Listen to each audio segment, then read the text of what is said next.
How to comment photo on TikTok. Hey guys, welcome back to the channel. In today's tutorial, I'm going to show you a quick and easy way to comment a photo on any TikTok video. So without any further delay, let us just get into it. Open up TikTok application on your device and just make sure that you are logged into your account. So if you want to comment a picture, go over to the comment section down below the like.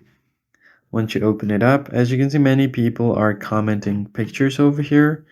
So all you have to do is tap on the gallery icon right besides the sticker.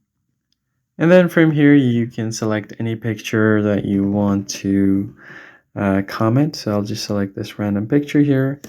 You can type in your comment, tap on the send icon. Now you've successfully commented a picture. So that is basically it, guys. You can do this on any video if the creator has allowed comments, allowed the pictures in the comments. You can go over to the comments, tap on the gallery icon, select the picture, and then just send it. That's basically it, guys. If you found the tutorial helpful, hit the like button below and subscribe. I'll see you guys in the next one.